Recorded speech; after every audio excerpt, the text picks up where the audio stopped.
Hello everyone, Brian Miller here with StarWarsNewsNet.com, and this is your Newsnet Weekly Roundup.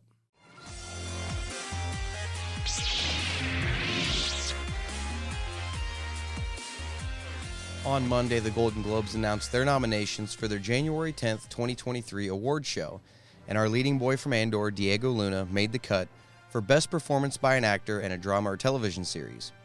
Other nominees for the category include Jeff Bridges for The Old Man, Adam Scott for Severance, and even the great Kevin Costner for his role in Yellowstone. Now, this marks only the second time an actor has been nominated by the foreign press for a role in Star Wars. The first and last time this happened was Alec Guinness for his supporting role in A New Hope as everyone's favorite Jedi Master Obi-Wan Kenobi, meaning Luna is the first to be nominated for a lead role. Here's to hoping we see Luna and Star Wars take home the prize on January 10th. Shawn Levy, best known for his work on Stranger Things, Free Guy, and Deadpool, was reported and confirmed to be directing an upcoming Star Wars film earlier this year. While the project is still in the very early stages of production, the director recently hinted that he wants to make a visual spectacle that is also joyful and filled with heart.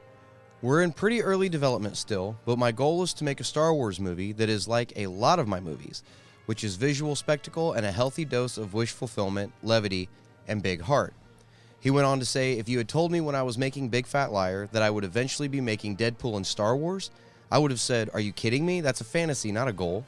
So the fact that I'm getting to paint on these big, rich canvases, it's thrilling to me. I don't ever for a day take it for granted or feel complacent about it.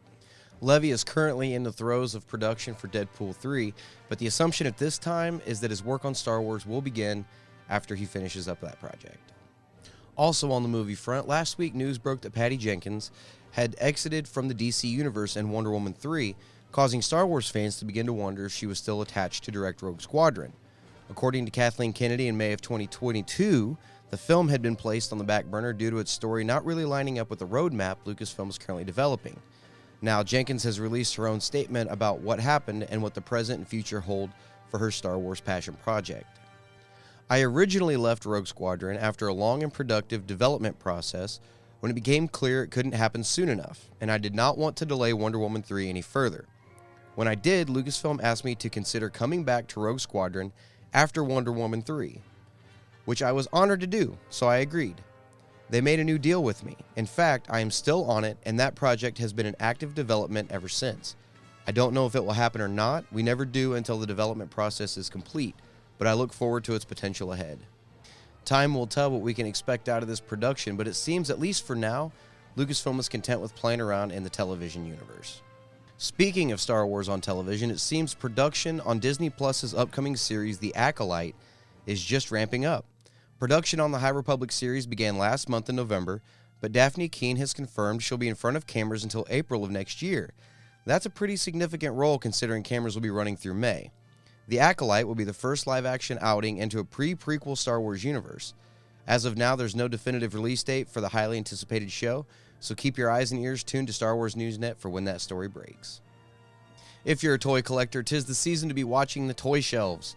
Hasbro has announced a slew of new toys for the 2022 holiday season, including 2 new Black Series figures, 2 comic-inspired vintage collection Boba Fett figures, and even an electronic Boba Fett mask. The Black Series figures include a Gamorrean guard on a classic card, and a new Gaming Greats 6-inch figure of RC-1262, or as we better know him as, Scorch from LucasArts' classic game Republic Commando. These items and more will be hitting shelves between now and January 2023. And finally, for all you Canon junkies like me out there, a couple of new comic issues hit shelves this past Wednesday.